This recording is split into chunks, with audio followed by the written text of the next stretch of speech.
À tous, on est très contents. On se retrouve grâce à Lilmod pour développer ensemble un thème de Pessah avec le Rabbi Nachum Ackerman.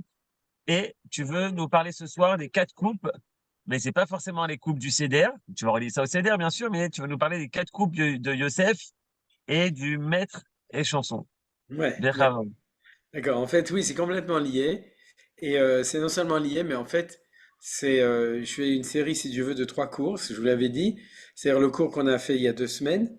Je crois que c'était pas la semaine dernière ou la semaine dernière, le lundi, je crois pas. C'était en tout cas un premier cours sur Pessah, je crois que c'était il y a 2 semaines. Et cette semaine, les 2 cours seront liés. Et le titre général, qui a été affiché déjà pour le cours de mercredi, mais pour une autre, ça n'a pas été affiché cette fois-ci. Le titre général, c'est Difficile Liberté. C'est-à-dire que, en fait, on développe sur 3 fois un thème de Pessah qui est lié avec ce qui se passe en ce moment. C'est-à-dire, c'est ça ma volonté de faire quelque chose. Alors, les événements, ils vont tellement vite que quand j'ai préparé le cours, personne ne m'avait mis au courant qu'il y aurait une attaque iranienne des Perses, Motzei Shabbat. Et Baruch Hashem, Shetzil Otanu, Ken Mikol Sonenu Voivenu. Et là, on a vu vraiment un Nissim Veniflaot, des miracles. Et Rav Uri Cherki, je ne sais pas si vous avez vu ce matin, il a dit qu'il faudrait faire Hallel avec Bracha. Donc, tout ça, ça montre que combien cette chose était grande. Et comme on dit, En Ba'al Anes Makir Beniso. Celui qui est une ânesse, il comprend pas ce qui se passe, qui est une ânesse. Non, celui qui est le maître du miracle, celui qui le miracle arrive, des fois, n'est pas assez conscient combien le miracle est grand. Une fois, si vous êtes d'accord, je vais introduire ma mâche là-dessus, mais c'est pas le cours d'aujourd'hui. Le cours d'aujourd'hui, c'est sur la guerre de Simchat Torah en général, de ce qui se passe dans notre peuple. C'est un approfondissement pour essayer de mieux comprendre en le liant avec Pessah. Mais une fois, j'avais entendu d'un Rav qui a enseigné avec moi au Machon qui disait à propos du Hallel, Allélu et Hashem kol goyim, shabahu kol haomim, ki gavar alenu hasdo, ve'emet Hashem leolam, Alléluia. Vous connaissez, c'est un des mismorim du Hallel. Et en fait, pour traduire en français, louer Dieu, tous les goïms, donner de nouveau des louanges, shabahu kol haomim, toutes les nations, parce que Dieu a donné beaucoup de chesed sur nous, Ken ve'emet Hashem leolam, et donc Hashem emet, Alléluia. Donc, mais en fin de compte, la question c'est si Dieu il nous a fait des bienfaits à nous, au peuple juif, pourquoi est-ce que c'est les goïms qui doivent chanter les louanges? Il avait donné une fois un pérouge comme ça, qui est très joli. Il avait dit parce que, vous savez pourquoi? Parce que on chante les louanges sur les libérations, c'est sur tous les miracles de toutes les choses et surtout d'oppression. Il dit souvent, les goïms, ils savent ce qu'ils voulaient nous faire et nous-mêmes, on ne le sait pas forcément. C'est-à-dire qu'ils préparent une bombe et puis elle explose et c'est eux qui meurent. C'est arrivé souvent ce genre de choses. Et nous, pour nous, la vie a continué normalement. On ne sait même pas la grandeur du miracle. Et là, je pense que c'est exactement la même chose. Eux savent très bien ce qu'ils voulaient nous faire. Et nous, après une nuit de peur et d'angoisse, le matin, on s'est levé. Le matin, on s'est réveillé. Et puis, on pourrait dire la vie a continué normalement. Et c'est vrai, de manière incroyable. Le lendemain, c'était hier, hein, c'était il n'y a pas longtemps. On écrit l'histoire en ce moment. Mais on a continué la vie plus ou moins comme, et encore aujourd'hui, encore plus, comme si de rien n'était. Mais Bémet Lodot la Kadosh Baruch Hu, il faut remercier Akadosh Baruch Hu pour quelque chose tellement extraordinaire. Et bien entendu, c'est grâce à nous. C'est-à-dire, c'est grâce au fait que le peuple juif est revenu en Eretz Israël, a décidé de ne plus être une victime, mais se défendre. Et c'est des années et des années et des milliards de shkalim et de dollars pour arriver à et des investissements des meilleurs cerveaux du peuple juif pour arriver à ce qu'on a réussi à faire. C'est 99% de réussite au niveau de la protection de Ham Israël. Chazé Hashem pour cette chose-là. Alors pour revenir maintenant à notre étude, comme je vous ai dit, on fait 3 cours de suite sur le même thème. Alors je vais reprendre en vitesse pour ceux qui étaient là et pour ceux qui n'étaient pas là, ce qu'on a étudié la fois d'avant, pour qu'on se mette bien dans le sujet. En tout cas, moi personnellement, j'ai toujours un petit peu besoin de reprendre les choses, donc je pense que c'est jamais complètement inutile. Et bien entendu, on va avancer dans l'étude. Et ce thème des 4 coupes du maître et chanson, c'est pas le maître chanteur, hein, ça ressemble, mais c'est le maître et chanson. C'est T'avais pas gardé la feuille, tu l'avais pas mis dans les pots, parce que quelle feuille? la feuille que tu que j'ai tout souligné. Non, moi j'avais pas, je l'ai envoyé pour que tu le fasses. Où tu me l'as envoyé? Je l'ai Je plus. l'ai envoyé par WhatsApp. Euh, une seconde. Euh, quoi? Non, je peux pas. Moi je sais, Manu, regarde ce que tu fais. Non, envoie-le en WhatsApp. Excusez-moi une seconde, hein, parce que ma femme, elle fait un cours en même temps. Manu, envoie-le en WhatsApp à quelqu'un d'autre et demande-lui de le partager lui. T'as compris? Il y a des gens qui savent faire ça dans le groupe. C'est tout ce que j'avais marqué dessus là. Si. Ah, non, je sais pas.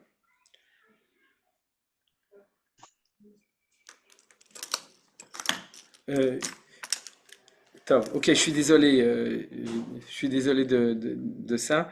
Mais alors, on y va, on commence. Donc, comme d'habitude, on doit d'abord dire pourquoi on fait le cours. Alors, le Nishmat, Michel, Joar, Malka, Avraham, Gérald, Sadanes, l'Irfouat, Kol Aptsuim, Vanifgaim, Shel Milcham Azor, Refuat Nefesh, Refuat Aguf, Uvetocham, Inon Shalom ben Binyamin, Tayev, Ve'oz ben Yitzhak Wanish, Nir ben Miriam, on a demandé de prier quelqu'un qui est gravement blessé. לפדיון כל החטופים ברצועת עזה ברחמים רבים ושמיר עליהם, לנקמת דמם של כל החיילים וכל הצדיקים שנרצחו ונפלו על קדושת השם, ובתוכם יוסף אבנר בן אליהו ורחל דורן, לשמירה על כל חיילינו מכל נגע ומכל פגע רע, ולניצחון צבאנו במלחמה זו, להשמיד, להרוג ולאבד את אויבינו, ולגרש את האנוכים מארץ קודשנו, ולשוב להתיישב בכל חבלי נחלתנו, כי אתה אדוני הולך עמנו במלחמותינו, ככתוב בתורתך, כי אדוני אלוהיכם ההולך עמכם להילחם לכם עם אויביכם, לא הושיע אתכם. Excusez-moi, je vous demande, exceptionnellement dans le premier, c'est que dans le Shara Kavanot, c'est-à-dire dans les Kavanot, lorsqu'on parle d'une libération, c'est-à-dire là on parle de la sortie d'Égypte, on parle de trois stades dans l'histoire. C'est des termes qui correspondent au niveau de la Hanaga Elokit, c'est-à-dire la manière dont les choses dans le monde d'en haut. Et de nouveau, c'est des mots métaphoriques, hein, il faut toujours se souvenir, c'est ça la difficulté du langage de la Kabbalah, c'est que c'est un langage métaphorique qui est, la métaphore, c'est toujours l'homme, c'est-à-dire c'est les partsoufim, c'est Torah partsoufim, c'est-à-dire ça peut être un homme et une femme, masculin, féminin, ou une mère et son enfant. En gros, c'est ça toujours les deux images. Et dans l'image de la représentation de la sortie d'Égypte, alors de nouveau, si, comme je vous ai dit avant, si j'utilise ces choses, c'est pas pour rentrer dans la Kabbalah, mais pour donner des termes qui vont mieux nous aider à comprendre et la sortie d'Égypte et ce qui se passe de notre temps aussi. Donc, c'est apprendre un vocabulaire, c'est comme quelqu'un qui doit apprendre l'hébreu ou l'araméen pour apprendre la Gemara ou l'hébreu pour apprendre la Torah. Alors ça, c'est aussi un vocabulaire qui doit nous aider et qui décrit que l'exil, c'est considéré comme une grossesse, le hibour. La naissance, c'est la naissance, c'est la sortie d'exil, c'est-à-dire c'est l'Eda. Donc c'est pour ça que toute Géoula, c'est comme une naissance. Et ensuite, il y a deux stades qui s'appellent l'enfance et le stade adulte. D'ailleurs, on le voit très bien.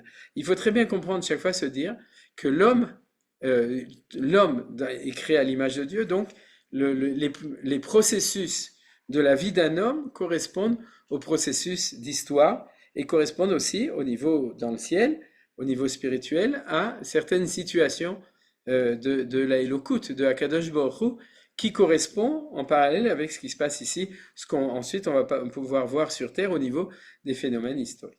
Alors donc on a enfance et l'âge adulte qui correspondent, ce que vous avez marqué, c'est ce qui a marqué ici en bas, au niveau, si vous voulez, de l'inspiration divine du peuple juif, parce qu'on ne va pas s'occuper des nations, on va s'occuper du peuple juif, Mochin de Katnout et Mochin de Galout. C'est-à-dire que quand, après la naissance, l'enfant, ce qui décrit l'enfant ou l'enfance, c'est Mochin de Katnout.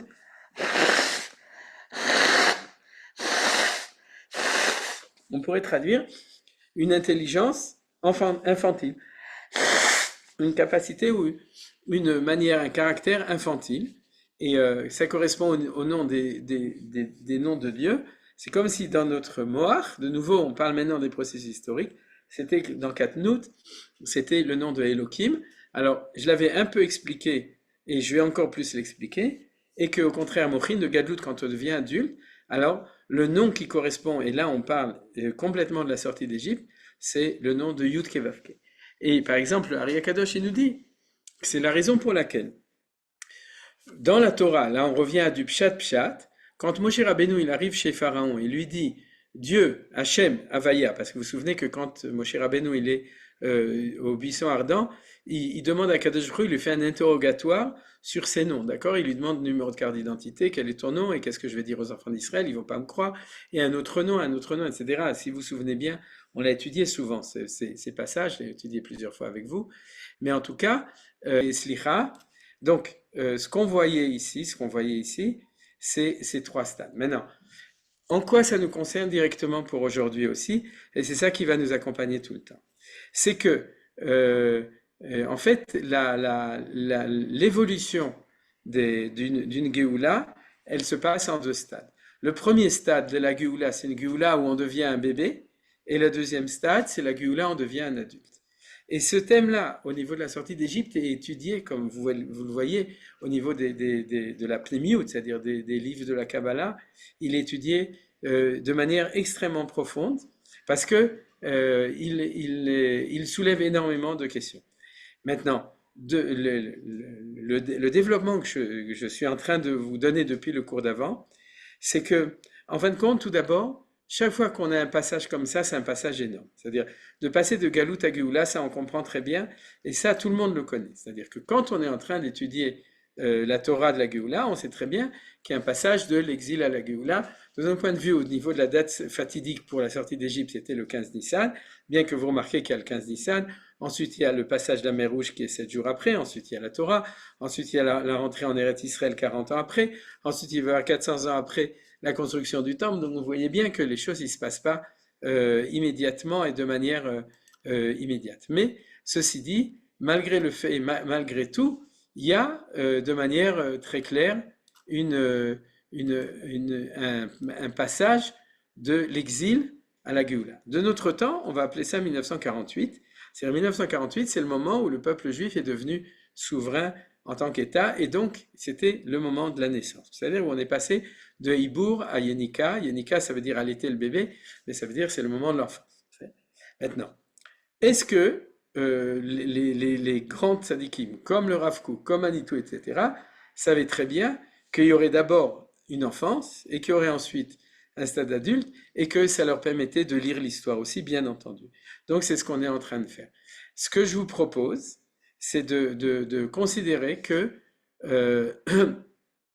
autant 1948 était le temps du passage de Hibour à Yenika, c'est-à-dire d'exil à naissance, et autant en ce moment, la lecture, on pourrait dire des événements, mais de manière beaucoup plus large. Je ne suis pas en train de faire une interprétation directe de pourquoi c'était à Gaza et pourquoi c'était à Simchat Torah et pourquoi ça s'est passé de cette manière, etc. Non, dans une lecture beaucoup plus large des processus d'histoire actuelle, pourquoi est-ce que, en fin de compte, on va pouvoir apprendre de la sortie d'Égypte le fait qu'on passe de Mochin de Katnout à Mochin de Gadlut. C'est-à-dire on est dans un temps charnière où on passe de Yenika à Gadlut, c'est-à-dire du stade de l'enfance au stade de l'adulte.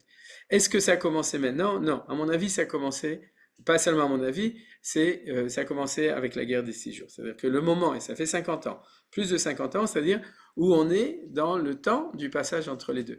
Est-ce qu'on est actuellement avec cette guerre dans un moment charnière? Oui. C'est-à-dire qu'il y a quelque chose, on pourrait dire, que Akadosh Baruch Hu, je parle maintenant au niveau de la Nagat Hashem, qui dit ou bien vous avez traîné et maintenant il faut avancer, ou bien vous n'avez pas traîné mais de toute façon il faut avancer. C'est-à-dire quoi qu'il en soit, Kol Dodi Dofek, c'est-à-dire que la voix de mon bien-aimé de Akadosh Baruch Hu Dofek, il pousse pour pouvoir faire avancer l'histoire encore d'un jalon. Et ce jalon-là, c'est pas encore encore $1 milliard dans le budget de l'État, ou pas encore 3 avions qui sont plus performants, ou encore 10 chivotes en plus. C'est pas du tout de ça qu'on parle. On parle d'un passage extrêmement important, comme je vous dis, de passer de Katnout à Gadlut, c'est-à-dire de petit à grand. Au niveau d'une explication beaucoup plus rationnelle des choses, et ça va nous amener à faire des comparaisons avec d'autres notions qu'on connaît, et c'est comme ça qu'on va étudier aujourd'hui ce qu'on va étudier, c'est que dans l'enfance, c'est, en fin de compte, c'est le moment où l'être se développe au niveau de son corps, c'est-à-dire au niveau de la gashmi ou de la matérialité. Et que à partir du moment, avec le passage de l'adolescence, qui est le passage compliqué, c'est-à-dire, mais à partir du moment où il devient adolescent et ensuite adulte, c'est-à-dire il y a 13 ans, il y a 20 ans d'ailleurs, il y a deux moments, même dans la vie de l'homme, mais à partir de ce moment-là, il reçoit Mochin de Galout, ça veut dire qu'il relie son être avec quelque chose de plus fort au niveau, avec la Elokut, la connaissance. Et c'est pour ça que le fait qu'on parle de Elohim et de Havaya, c'est quelque chose qui est important parce que comme je vous avais signalé la fois d'avant, Elohim Gematria Hateva, c'est en fin de compte le fait qu'on redevient soi-même au niveau, on pourrait dire matériel, d'accord? C'est-à-dire que l'existence du peuple juif en tant que nation, en tant que réalité existante, mais la relation vis-à-vis de Hakadosh Baruch Hu, ça, c'est les mochines de Gadlut, c'est la relation vis-à-vis de Shem Havaya. C'est-à-dire, j'étais en train de dire quelque chose par rapport à Pharaon, tout à l'heure quand on a dû arrêter, c'est que quand Moshe Rabbeinu arrive chez Pharaon et lui dit, Dieu, Havaya, Yud Kevavke, il m'a dit de faire sortir, il dit, Et Hashem lo yadati vet Israël lo shaliach. Je ne connais pas ce nom, donc je ne vous envoie pas. C'est-à-dire, je ne sais pas de qui tu me parles. Par contre, nous dit le Harizal, le nom de Elohim, il connaissait. Parce que Yosef, il lui a dit, était Elohim aniyare, je crains Elohim, et Pharaon n'a pas dit, je ne connais pas. Alors vous pourrez dire, on peut expliquer de manière complètement différente. Il faut avoir l'habitude de comprendre qu'on parle d'une lecture beaucoup plus profonde, où des questions de pshat ne sont pas tellement importantes de ce point de vue-là. Alors, donc, la même chose pour le peuple juif.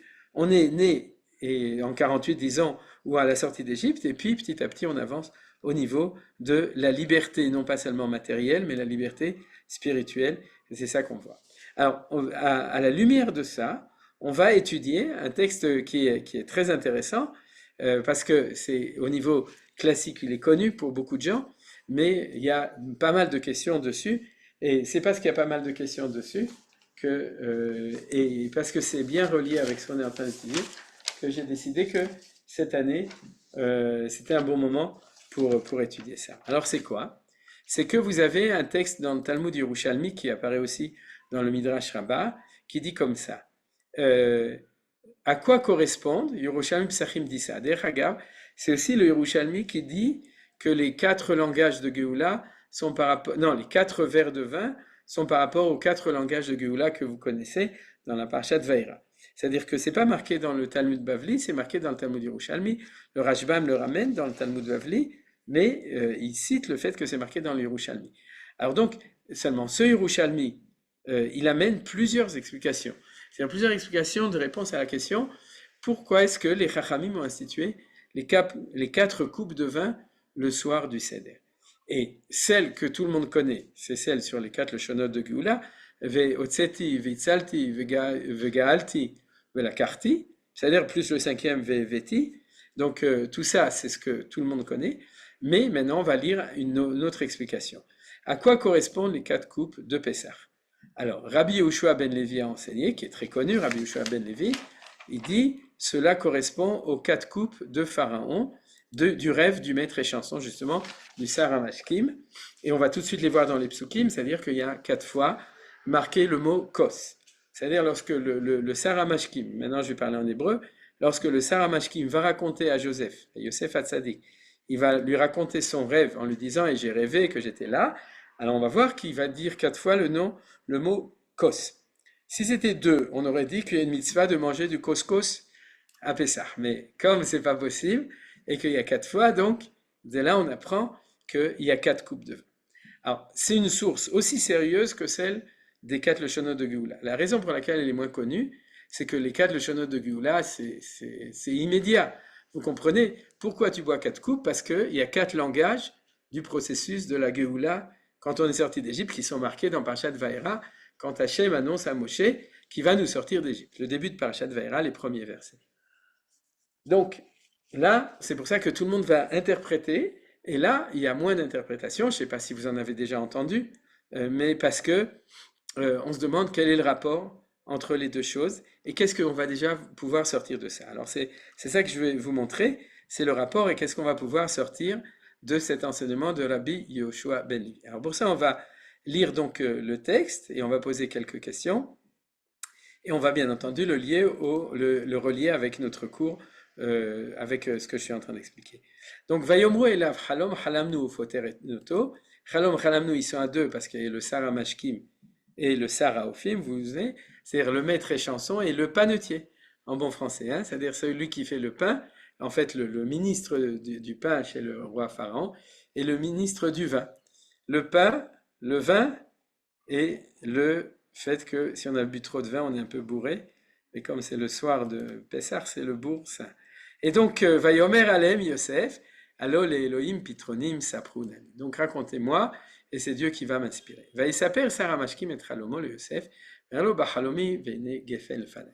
Alors vous remarquez que le premier, je vous fais remarquer dans le texte, le premier qui raconte son rêve, c'est le Sarah Mashkim, donc le maître et chanson. Uva Gefen Shlosha Sargim, Veikopurachat Alta Nitza, Ifshilu Ashkelotea Anavim, Wekos Paro, Vekos Paro, Beyadi, Vaikach et Anavim, Vaischat Otam, c'est un signe, El Kosparo, Vaiten, et Akos Alkaf Paro. Donc on est ici, dans un seul verset, le fait que quand il raconte son rêve, il tient à dire qu'il avait la coupe du pharaon, vous voyez, puisque en fait il le dit 3 fois. C'est déjà ça qui a mis la puce à l'oreille des Chachamim. Parce que pourquoi le Sarah Mashkim, quand il raconte son rêve, son rêve, pas son vers. Rêve, vers, c'est les mêmes lettres. Mais quand il raconte son rêve, il insiste sur le fait qu'il y a un kos qui se trouve ici.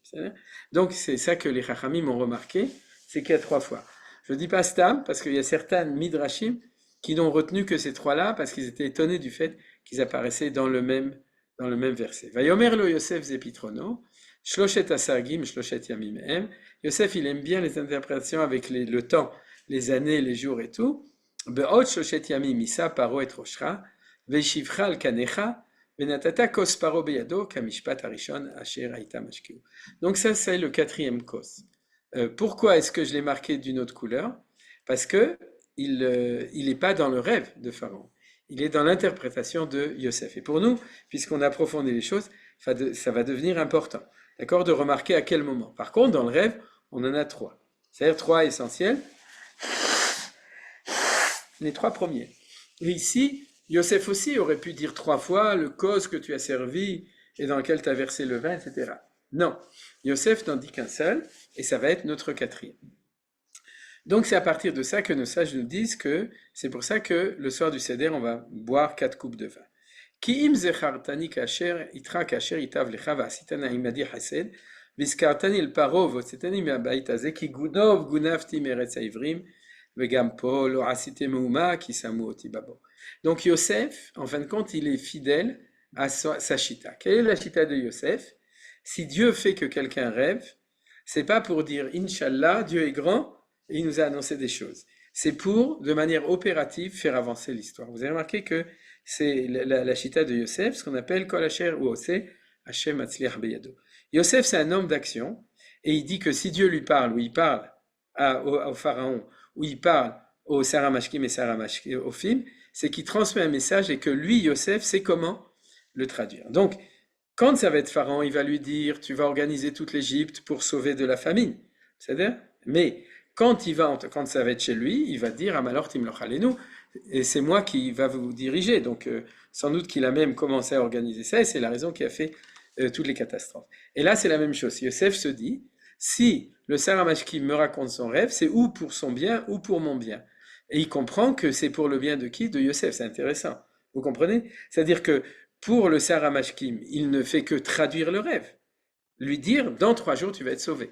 C'est-à-dire, mais il dit tout de suite, le switch dans la tête, il dit, si il m'a amené ce rêve, Dieu, c'est parce qu'il faut que j'en fasse quelque chose. Et qu'est-ce que je dois en faire? J'ai compris maintenant, Dieu me l'a envoyé pour que je puisse sortir du bord, c'est-à-dire du puits. Je dois passer au rabot. Donc, im zechartani kasher itav lecha vasnaimani chesed, etc. Donc, passou 14 et 15, c'est le plaidoyer pour pas interpréter le rêve, mais réaliser le rêve, l'appliquer. Vayar Sarah Ophim kitov patar vayomer el Yosef afani bachalomi vene shlosha salechori al roshi.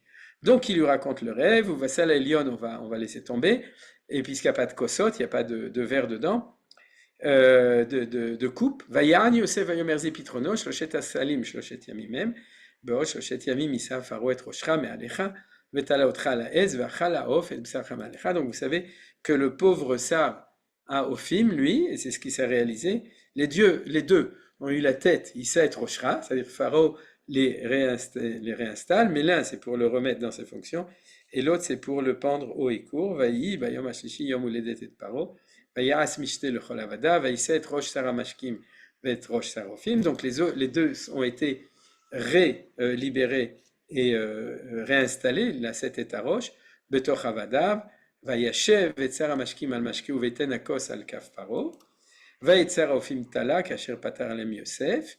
Donc, ce qui était promis, ça c'est le génie de Yosef de voir la réalisation au niveau du Pshat.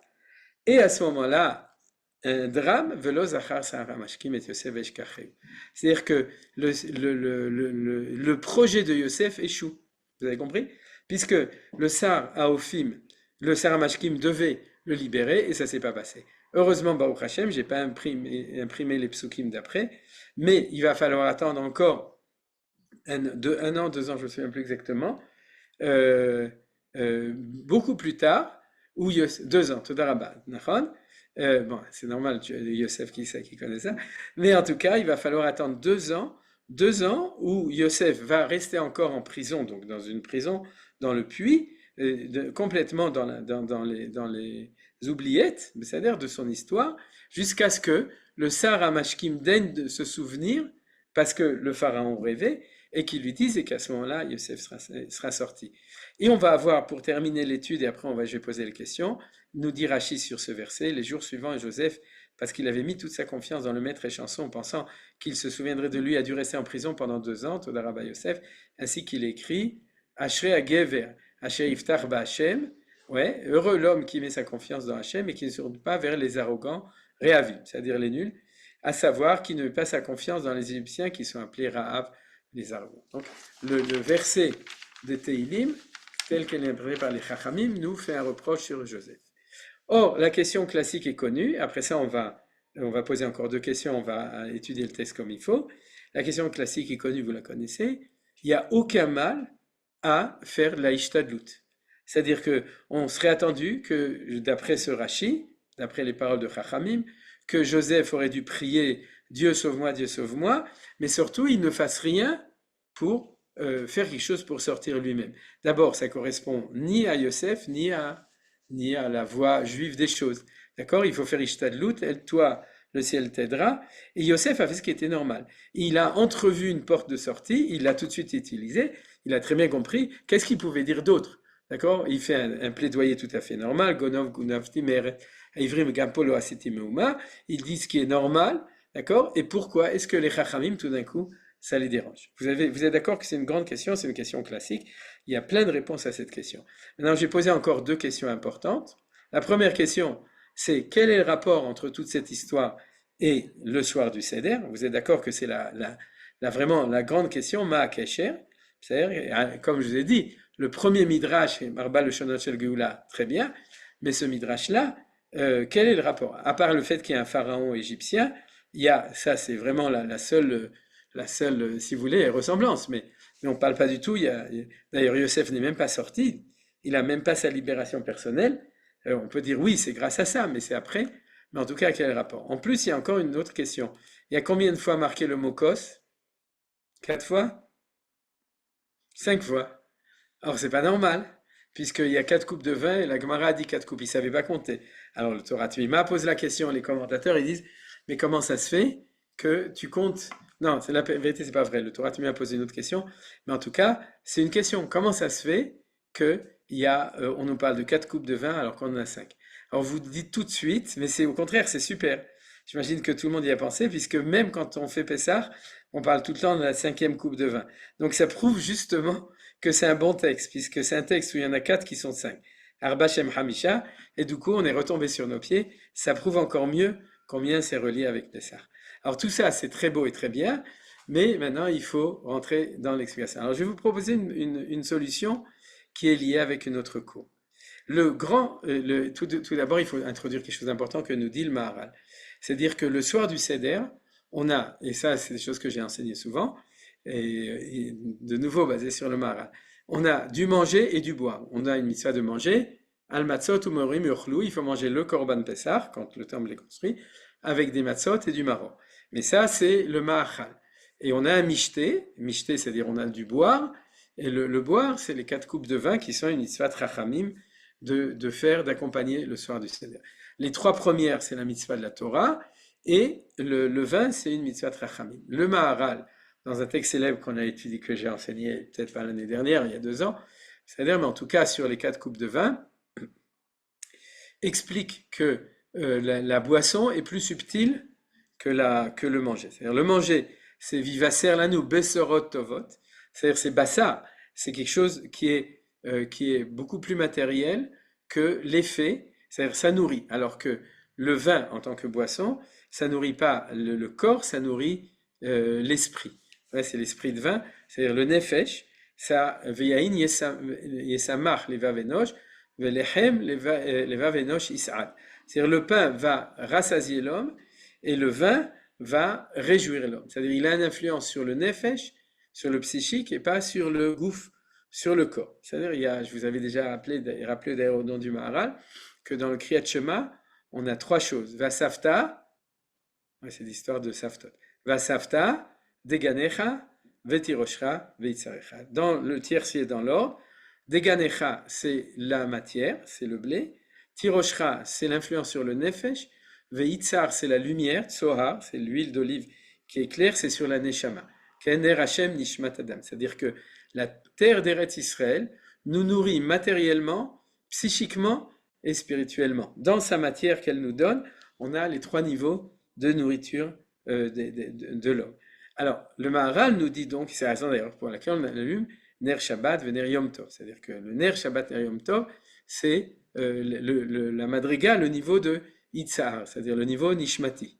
Maintenant, dans l'ordre du Seder, ça correspond au fait qu'il y a Nichnas Yain Yatzasot, c'est-à-dire que ce que la Torah nous a demandé de manger, ça correspond, manger le Ma'achal, ça correspond à la libération, le Cherut, la liberté au niveau matériel, et ce que les Chachamim, et le Maharal explique pourquoi ça apparaît par les Chachamim justement, parce qu'il y a un côté d'une Pnimiyut à Torah que les Chachamim révèlent, à ce moment-là, et on rajoute quelque chose qui nous donne la dimension spirituelle de la liberté. C'est-à-dire qu'il y a la dimension matérielle et la dimension spirituelle de la liberté qui apparaissent ici, qui sont conjuguées au niveau de la sortie d'Égypte.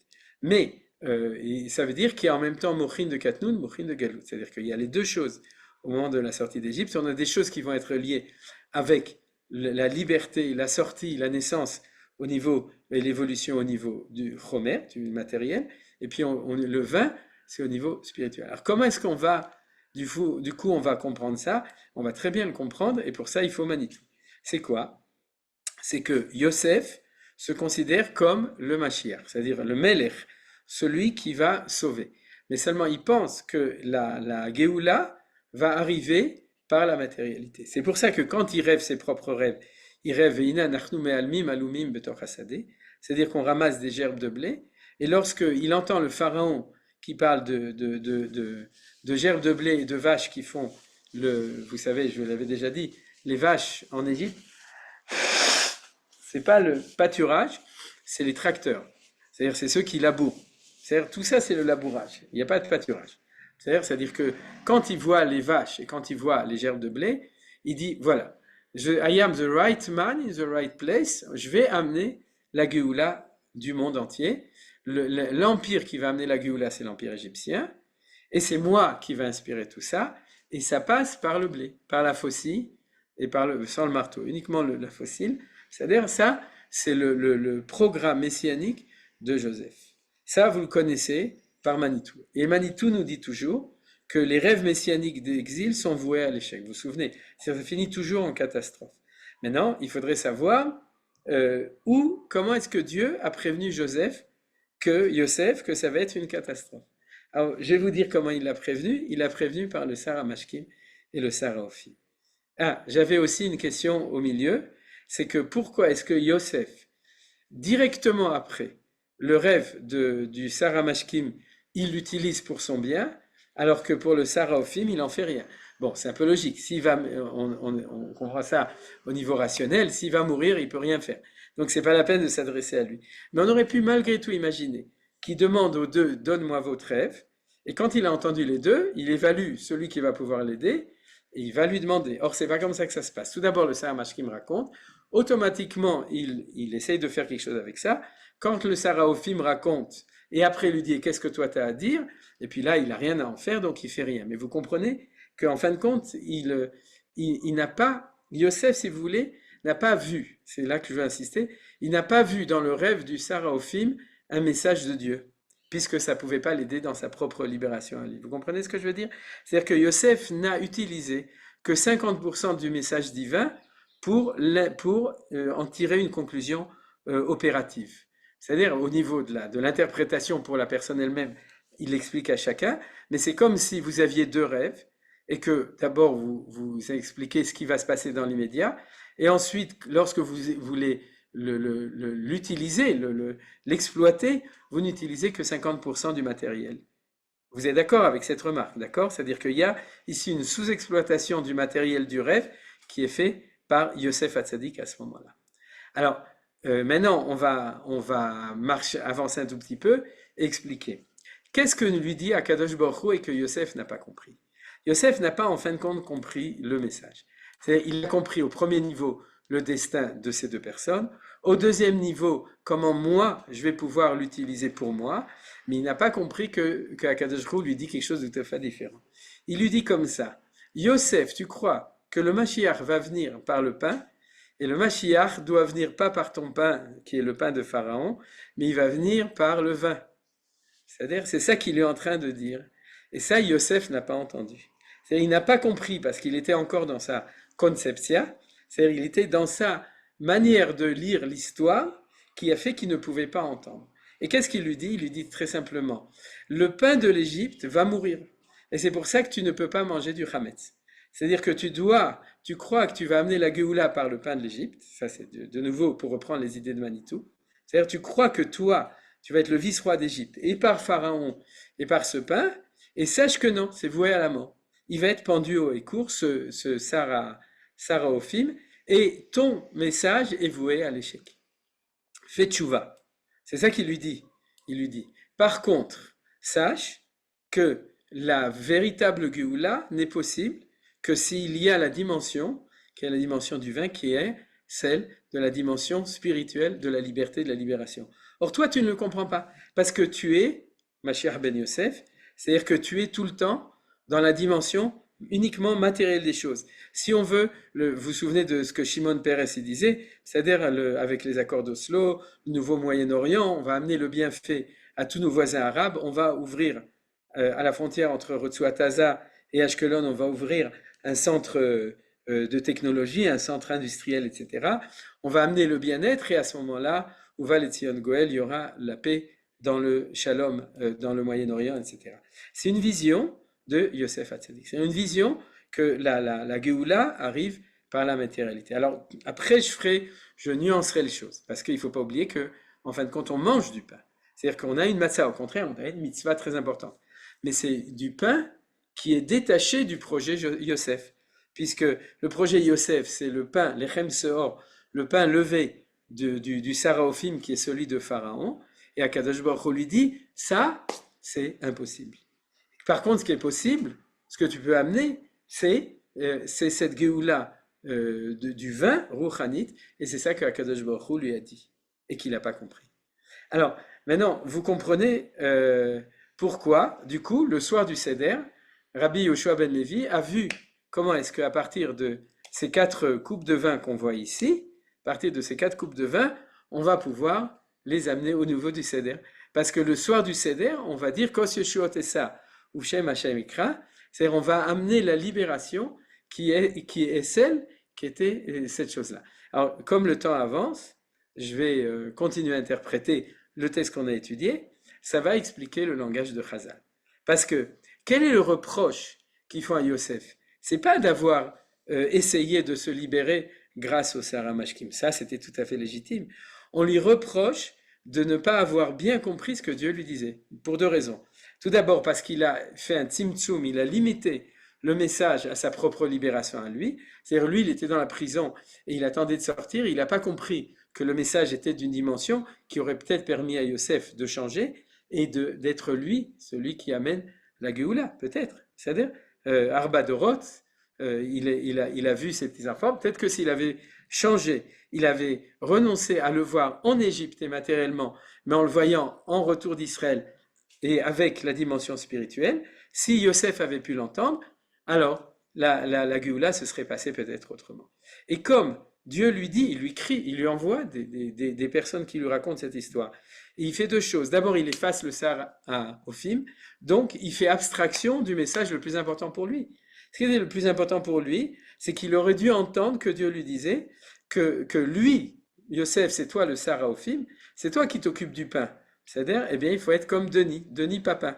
C'est-à-dire qu'il faut arrêter de faire la machine à vapeur avec le pain. C'est-à-dire, il faut passer à autre chose. Il faut considérer la Madriga Eliona, le niveau le plus haut, qui est au plus haut, qui est celui de Bechinat Kos, la coupe de vin. Et comme Yosef a effacé le Sarah et qu'il a interprété à son niveau, de son intérêt immédiat à lui, alors là, c'est pas un manque de confiance, c'est un manque d'analyse en fait. C'est comme ça qu'il faut expliquer, selon cette explication, le Midrash de Chacham. Alors on va continuer donc. Et on va voir. Ce qui est extraordinaire aussi dedans, dans ces remazim, vous voyez, mais ça c'est le pshat qui va nous accompagner, si Dieu veut, le soir du Seder. C'est-à-dire surtout que, comme je le développe par rapport à ce qui se passe en ce moment, je pense que c'est important de dire que ce qui est important dedans, c'est la lecture de Yosef et la lecture de Hachem de ces quatre kosot par rapport à Pharaon. C'est-à-dire que c'est ça qu'Hachem lui dit et qu'il n'entend pas. Alors tout d'abord, ça c'est très important. Il y a en fin de compte trois stades. Il y a le stade du rêve, il y a le stade de l'interprétation et le stade de la réalisation. Lorsque le Sar Mashkim a été réinstitué le jour de l'anniversaire de Pharaon et qui retourne à sa place. C'est-à-dire, Vayelshev, Ken Paro et Sar Mashkim. Eh ben, c'est exactement comme les quatre leshonot de Géoula qu'on a dans Parashat Vaïra.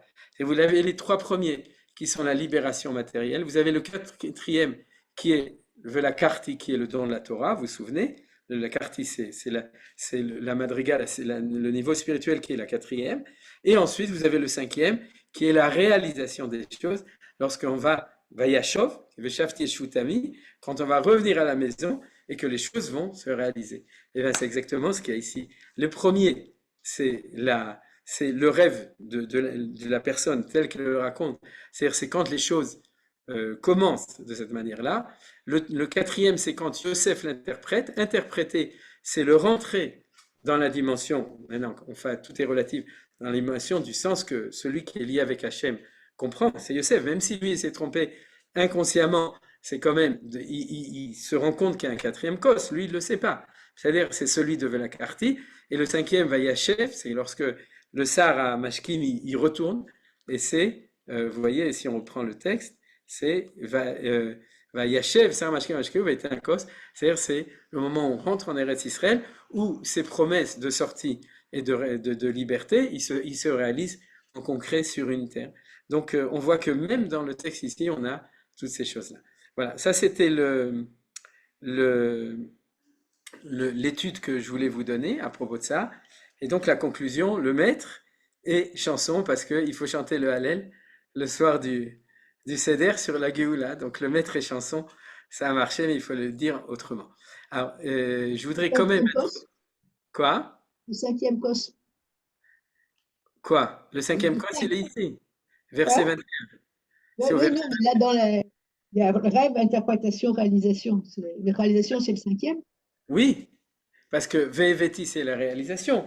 Tu es sorti d'Égypte, tu as reçu la Torah. Dans l'Écosse. Ben, il est ici, verset 21. C'est-à-dire que c'est ni le rêve, ni l'interprétation. C'est la raison, c'est ce qui s'est passé en fin de compte. C'est bon ou c'est pas bon? Ok. Ok. Bon, d'accord. On peut toujours discuter en shoalim, en makshim aladrash. On peut poser des questions. Si vous voulez, je vais terminer en ouvrant déjà sur le sujet. J'avais prévu 2 textes, mais on n'aura pas le temps. Les étudier, on le fera à Bezrat Hashem ce mercredi. Mais du coup, je peux fermer le share. Euh, pour terminer, ce que je voulais vous montrer par là, si vous voulez, c'est que dans cette double dimension, qui est la dimension d'une libération matérielle, qui au niveau du processus correspond à Mochin de Katnout, et ensuite, en deuxième stade, pas immédiatement, il faut qu'on ait aussi, je vais faire oui le texte, je pense qu'on va lire en 2 mots, surtout que le dernier texte, celui que... pardon, c'est pas ça que je voulais mettre. Euh, euh, je mettrai le texte qu'on avait étudié. Euh, voilà, c'est celui-là. Pour revenir à notre temps à nous, l'ordre normal, comme j'avais dit dans le cours d'avant, l'ordre normal des choses, c'est de passer tout d'abord par la Geoula Gashmit, c'est-à-dire là, l'erreur de Joseph, de Yosef Hatzadik, c'était de penser que cette Geoula, tout d'abord de ne voir que ça, et de l'indexer à une malchoute, à une royauté étrangère qui est celle de Pharaon. C'est-à-dire, il y a 2 erreurs chez Yosef, c'est-à-dire cette incapacité de voir le lien avec la deuxième dimension, et puis le fait de croire que c'est comme ça. Si on comprend que ça revient en Israël, alors en effet, il y a les deux, et c'est ce qu'on est en train d'étudier, Bezrat Hashem, on le relira de nouveau avec la Haggadah, avec d'autres dimensions dans la Haggadah, dans le cours suivant. Mais je voudrais terminer avec un très beau texte de Rav Kook, dans Rotatria 44, qui n'est pas encore traduit, en tout cas pas encore édité par Menachem. C'est dommage, mais j'imagine que ça va arriver. Regardez ce texte et regardez comment ce texte, et qui est très connu, de Rav Kook, qui est très souvent cité, mais je dois dire, pour des gens qui étudient Rav Kook depuis des dizaines d'années comme moi, ce texte était étudié comme un texte de futuriste, c'est-à-dire que on étudiait ça, on se disait comment le Rav Kook il sait ce qui va se passer, mais quand est-ce que ça va se passer, comment ça va se passer, on ne le savait pas. On l'étudiait comme texte d'une analyse. Et aujourd'hui, c'est tellement proche de la réalité, si Dieu veut, c'est-à-dire la réalité telle que on espère que là où cette guerre va nous amener, que c'est extraordinaire. Le Rav Kook dit comme ça, Mekubalim anu. C'est-à-dire on a une Kabbalah, on sait, c'est-à-dire on est sûr que chez Merida Rouchanit Yeberet Israël ou Israël.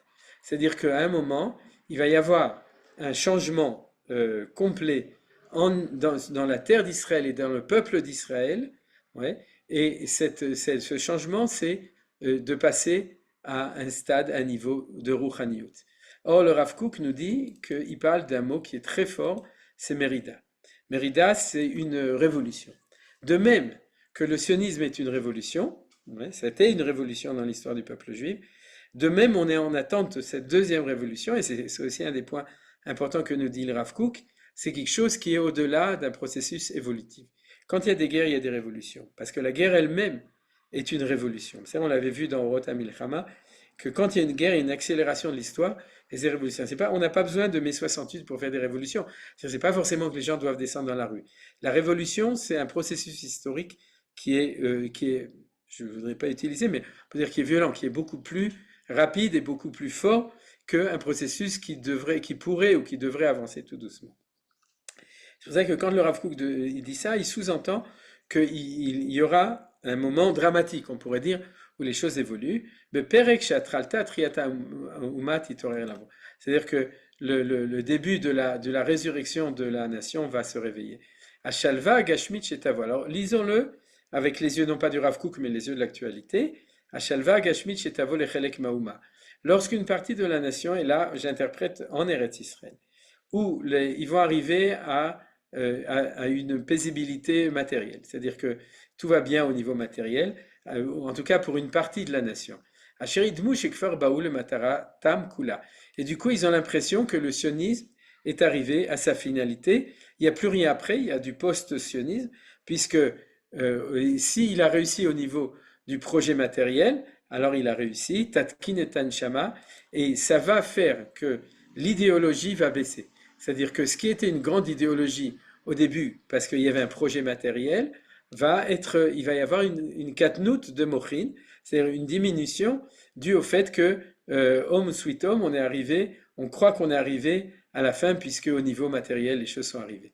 Et donc nous dit le Rav Kook, V'yavo yamim asher tomar en behem chefetz. Arriveront des jours où tu diras que tu voudrais pas vivre ces jours, ou bien en behem chefetz, il n'y a pas d'idéal. C'est-à-dire, chefetz, c'est une volonté, où il n'y aura plus de volonté, où il n'y a plus de motivation, où les jeunes ne veulent plus à l'armée parce qu'ils préfèrent jouer sur leur console, c'est-à-dire, ou des trucs comme ça. C'est ce que on a l'impression. Asheifa l'idéalim nisaim ou gdoshim techdal. L'aspiration vers des idéaux élevés et sains va s'arrêter. C'est-à-dire de quoi il parle? Il parle de, bien qu'il y a marqué le mot Kedoshim, parce que pour Rav Kook, le sionisme, c'est un processus qui est kadosh en soi-même, il dit tout ça, l'idéologie va disparaître, et donc automatiquement, puisqu'il n'y a plus d'idéal, alors l'esprit c'est comme l'idéal, c'est-à-dire les visions, la volonté de faire avancer, va s'embourber dans la boue. Adasher Yavo Sahar. Et à ce moment-là, il va y avoir une Sahar, c'est une tempête, c'est-à-dire Sahara, Ruach Sahara, il y aura une tempête, Veya Perma Apecha, il y aura une révolution. Vous voyez, c'est tellement, à mon goût, à mon sens, tellement proche de ce qu'on est en train de vivre, si Dieu veut, de nouveau, si Dieu veut, que Akadosh Hu il fasse que ce soit vraiment comme ça. Veiraz Be'ali. Et à ce moment-là, on verra de manière la plus clairvoyante, qui Chosen Israël ou Bekodesh Ulamim, que la pérennité d'Israël se trouve dans la sainteté éternelle. C'est-à-dire que c'est pas par un sionisme uniquement matériel que les choses peuvent réussir, mais par le Kodesh Olamim, par le niveau supérieur qui est la sainteté éternelle. Be'or Hashem, par la lumière de Dieu, ou Vetorato, et par sa Torah. Be'cheshek haora uchanit, par l'attirance vers une lumière spirituelle, Sheya Gvura Agmura, Amenatzachat et Kol haolamim, Vekol kochotea, qui est la plus grande puissance, qui est complète et qui permet les Natséar de vaincre tous les mondes et toutes les forces. Atzorech le meridazo. Troisième fois qu'il exprime ce même mot, le besoin pour cette révolte, Yanetial et Tzadachom Riyut, elle est due au fait que l'homme a tendance à être dans la matérialité. C'est-à-dire qu'il aspire à une tranquillité matérielle et il dit que du coup, c'est difficile de l'en sortir.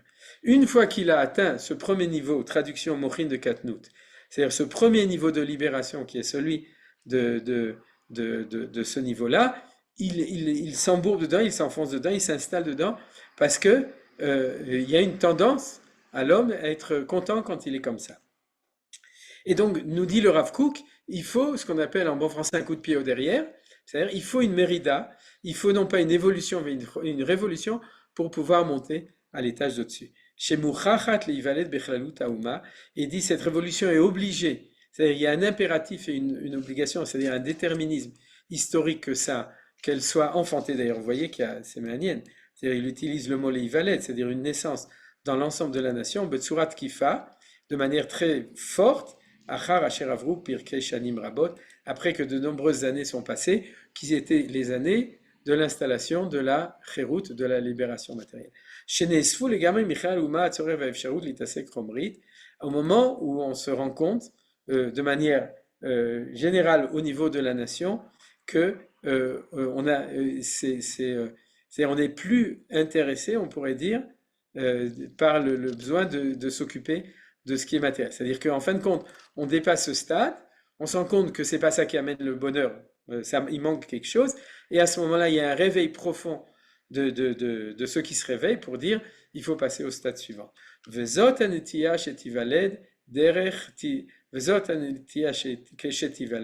Et cette tendance-là, c'est-à-dire cette volonté, lorsqu'elle va naître, tidrach bezam ou techolel sufot, elle va écraser dans la colère et elle va faire des soufot, donc des tempêtes. Et c'est ça les souffrances du Messie qui vont embaumer le monde entier par leurs souffrances et leurs difficultés. Alors peut-être que ce n'est pas l'intention de Rav Kook, mais il me semble personnellement qu'on est en train de vivre ce que écrit Rav Kook là dans ce texte, et c'est un petit peu pour ouvrir aussi au cours suivant ce qu'on a étudié aujourd'hui. Si vous avez des questions, Bevakasha. Il n'y a pas de questions? Est-ce qu'il interprète... Attends, je remets les images aussi, Oui. pardon. Salut. Voilà, est-ce que finalement, il n'interprète pas de sa façon quand le prophète il dit qu'il change le cœur de pierre en cœur de Est-ce que c'est Euh, pas une autre façon de dire ça? Mais simplement parce quel est le moyen que Dieu va utiliser pour transformer le cœur de son peuple une fois qu'il les aura ramenés en Eretz Israël? oui, alors là, tu poses la question exacte de comment est-ce qu'il va faire.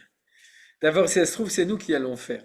C'est-à-dire, c'est-à-dire que quand tu dis, c'est-à-dire toi, tu voudrais que Hachem il nous fasse une opération à cœur ouvert et qu'il nous mette le cœur et que du coup, ça se passe comme ça. C'est-à-dire, je ne sais pas si tu voudrais, mais c'est sous-entendu Non, dans ton... non, est-ce que la notion que comment il le fait, là, le Rav Kook dit qu'il va y avoir une révolution, où nous, là, on dit là maintenant une guerre, où on dit, est-ce que tu veux, on veut l'interpréter ce qui se passe aujourd'hui. Mais c'est de cette façon qu'il va transformer. Voilà. Moi, je pense que c'est le peuple juif est arrivé, l'État d'Israël. Nous, on ne savait pas. Dieu, il le sait. En Mavoï Satoum, c'est-à-dire, comment on appelle ça en bon français, euh, איך אומרים בצרפתית מבוי סתום? Une Hein. impasse. Une Une impasse. impasse, Une voilà. impasse. Un C'est-à-dire, on est cul-de-sac, arrivé à une un impasse cul-de-sac. parce que je parle pas au niveau de notre tzibour, mais au niveau du sionisme général, c'est-à-dire du rov, de la majorité, on est justement sur le sentiment qu'on est arrivé, et qu'est-ce qu'on fait après? Il n'y a plus rien à faire, et surtout vous, ne nous dites pas qu'il faut passer à quelque chose, un sionisme rouhani, d'accord? La preuve, les Haredim ne nous le disent pas, et nous, on n'en veut pas, donc c'est pas la peine de le faire. Et cette impasse, il y a un moment où il faut que ça se débloque. C'est-à-dire, et plus il y a une opposition au déblocage, comme a dit l'analyse Rav Kook, et plus on est obligé de faire quelque chose de fort. Alors, la chose de fort que nous a fait Akadosh Baruch Hu, ça on le sait déjà maintenant. On le sait. Maintenant, qu'est-ce que ça fait au niveau de ce qu'on appelle un mouvement, une lame de fond à l'intérieur, une lame, hein, c'est-à-dire la lame de fond, mais c'est au niveau de la neshama, l'âme du fond, c'est-à-dire qui est en train de se passer à l'intérieur de Nishmot Israël. Nous, on n'est pas lecteur de l'âme, mais je suppose que c'est ce qui est en train de se passer, en tout cas à un niveau. C'est-à-dire, est-ce qu'on est arrivé jusqu'au bout? Je ne sais pas, puisque la Géoula, elle vient petit à petit. Mais est-ce qu'en ce moment, on a un mouvement de fond qui correspond à ça? Bezrat Hashem, moi j'y crois. C'est-à-dire? Alors, Euh, comment est-ce ouais, qu'ils nettoient les Neshamot? Tu vois bien, il y en a, ils arrivent à l'armée, ils voient leurs copains avec des tzitziot, ils mettent des tzitziot. Et c'est pas qu'ils mettent les tzitziot, c'est que leur Neshama se nettoie. Tu le vois, c'est-à-dire que c'est pas qu'ils changent d'opinion, c'est que on enlève des clipotes et puis tout d'un coup ils disent ce qu'ils ont toujours senti, ou qu'ils sentaient mais qu'ils n'avaient pas le droit de dire ou qu'ils n'osaient pas dire, etc. Il y a des choses très très fortes. Et regarde, dans la guerre de 6 jours, il y a eu aussi un mouvement comme ça. Il y a quelque chose qui est en train de se passer. Bezrat Hashem, très très fort au niveau de ça. Alors, en fin de compte, qu'est-ce que ça veut dire? Comment Hachem nettoie les cœurs des gens pour leur donner un lefradash ou Besséder dans Parashat Nitzavim, il y a marqué et lefrav, et levav zarcha, Besséder. C'est-à-dire qu'il y a un travail qui se fait au niveau des cœurs. Comment Akadosh et- fait? Je ne sais pas. Nous, on regarde. et- et là, aujourd'hui, j'ai mis en parallèle, mais je ne sais pas ce que ça vaut, que bon, il y a eu la guerre de Kippour et malheureusement ce qui est arrivé le 7 octobre.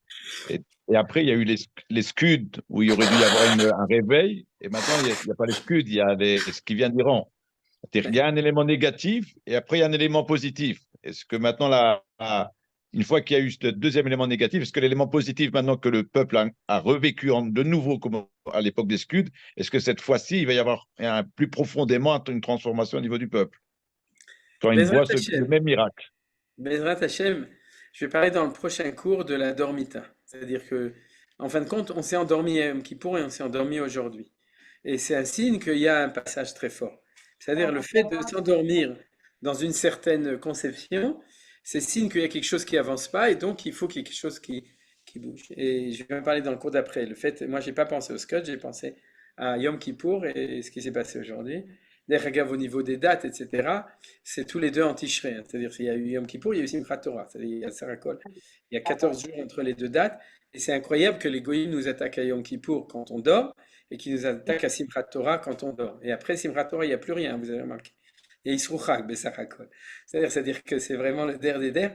Donc je vais en parler, Bezrat Hashem, dans le cours de mercredi. C'est-à-dire, mais ça va un peu dans le sens de ce que tu dis. C'est-à-dire que dans ce qui se passe en ce moment, il faut voir qu'il y a des progrès et pas avoir des catastrophes. C'est-à-dire, c'est la guerre, encore une guerre, il y aura toujours des guerres avec les Arabes et ils nous haïssent et on sera toujours dans la guerre, etc. Non, non. Akadosh Baruch Hu fait que, si Dieu veut, il y a ici des choses qui avancent de manière claire. Bezrat Hashem. Amen. Oui, Je, moi, ce qui m'est venu à l'esprit, euh, samedi après-midi chez moi. C'est ce que Mianito avait dit en 67. Il avait dit Hussein il n'avait rien à voir là-dedans. Il a embarqué et grâce à ça, on a eu le cotel. נכון. Hein? Qu'est-ce qu'on va avoir maintenant, ce cadeau-là? Voilà. L'idée avec Manitou, ça m'a frappé. Parce qu'il disait toujours, il nous a fait un cadeau. Alors bon, il rentre, il nous a fait un cadeau, lequel on ne sait pas encore. Voilà, Par c'est ça. Moi, ce que je n'ai pas bien compris, c'est la dimension de Yosef, comme Machar ben Yosef, avec les rêves. Pourquoi il est plus du côté du spirituel, du Sar à Mashkin, plutôt que du côté du Sarafim? Non, justement, Yosef est complètement avec le Saraophim.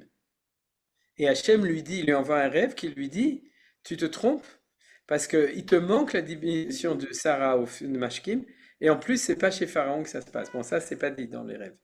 Dans les rêves, ce qu'il lui dit, c'est-à-dire le niveau du rêve, il lui dit, il te manque la dimension Sarah Mashkim. Et comme la dimension Sarah Mashkim, c'est la Géoula Rouchanit qui manquait aussi dans la Torah, dans Pesach Mata Maror, les Chachamim l'ont rajouté, et c'est pour ça qu'on apprend des kosot du Sarah Mashkim. Ok, merci. Ok, c'est bon. D'accord, ok. Il y a aussi dans le terme kos même, il y a quelque chose de très symbolique. Ce kos, c'est un kéli, Ouais. et aussi des kessia. Et, dans la dimension du vin, il y a aussi, puisqu'on est considéré comme la ville du Seigneur, ce jus, c'est aussi cette essence-là qu'on doit dévoiler. Qu'on doit dévoiler. Il a fait Meod. Et j'ai oublié de le citer, mais en fait, dans la Gemara bon, c'est pas grave, je vais vous le citer Béalpé, mais dans la Gemara d'Afka, dans le Bavli, quand le Sarah Mashkim, il rêve Shosha Sarigim, etc., alors il y a une Gemara qui l'interprète et qui dit Shosha Sarigim, c'est le Melech et le Kohen Gadol, et c'est le Bet Amikdash, et ensuite c'est les Avodat Amikdash, et ensuite c'est les Nesachim, c'est-à-dire les oblations qu'on amène, et c'est quand il parle déjà du vin, etc. C'est-à-dire que les Chachamim, de nouveau, comment tu sors des psukim qui parlent d'un sale pharaon, d'accord, avec son Sarah Mashké, on ne sait pas qui c'était, et tu l'amènes au Beth Amikdash. Alors de nouveau, c'est un peu ce que tu dis, Shulamit, c'est-à-dire que de comprendre que si la Torah l'a raconté et si tout ça s'est arrivé, il y a un message qui va beaucoup plus loin au niveau que le vin, les 4 coupes du vin du soir du Seder, sont ce qui va nous amener au Beth Amikdash et au Nesachim du Beth Amikdash. C'est-à-dire, c'est la dimension de voir beaucoup plus loin, de voir toute la Rouchaniout qui peut être derrière. Et tout le service de Beth Amikdash, jusqu'au Kisei Kavod. Il a fait, mais Ça m'arrive à l'instant. Tu parlais de Mochin de Katnout et de Gadlout. Code, c'est Gematria Elohim. Ah, bah, Yahin, donc c'est Sod. Et quand on le prend en main, ça fait Ouais. Elohim, puis ça fait 91. C'est Adnout et l'autre qui est marqué. C'est quoi Adnout dedans? Adnout, c'est 65. Ouais. Mais 65. C'est quoi c'est ce qui ah, permet, Kos. qui a permis de passer de Elohim à Avaya, en ajoutant le Adnout. Il a fait Chazakou Baruch.